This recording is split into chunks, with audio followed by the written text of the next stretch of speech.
അരിപ്പത്തൽ എന്ന് പറയുന്ന പലഹാരം ഞാനും ഉണ്ടാക്കി. ഒരു ഗ്ലാസ് കേക്ക് പുട്ടുപൊടിയാണ് എടുത്തേട്ടാ.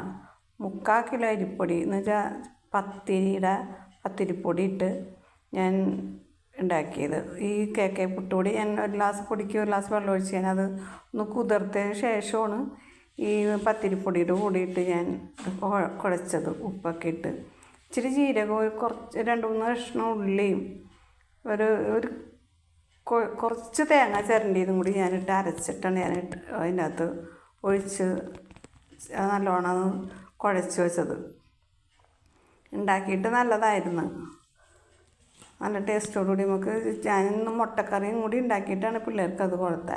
അല്ലെങ്കിൽ അത് ഇപ്പോൾ 4 മണി പലഹാരത്തിൻ്റെ കൂടെ നമുക്ക് കടിച്ച് തിന്നാനും നല്ലതാണ് കേട്ടോ.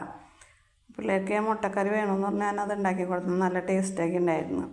ഇത് പണ്ട് പച്ചരിയും ഇതൊക്കെ ഇട്ട് ഒഴിച്ച് നമ്മൾ അപ്പം ഇട്ട് തിന്നിട്ടുണ്ട്. അത് തന്നെ സാധനം ഇപ്പോൾ ഈ അരിപ്പത്തൽ എന്നും പറഞ്ഞ് ഉണ്ടാക്കണേ. അല്ലാതെ വലിയ പലഹാരമൊന്നും തോന്നണില്ല. നല്ലതാണത് ഉണ്ടാക്കിയിട്ട്, നല്ല ടേസ്റ്റൊക്കെ ഉണ്ട്. ഞാൻ ചെറിയ ചൂടുവെള്ളത്തിലാണ് ഇത് കുഴച്ചൊക്കെ നല്ലോണം കൊടുത്തത്. പണ്ട് ഒന്നുമില്ലാണ്ടിരിക്കുമ്പോൾ 4 മണിക്ക് ഇതാണ് ഉണ്ടാക്കി തന്നെ തിന്ന ഒരു പരിചയമുണ്ട്.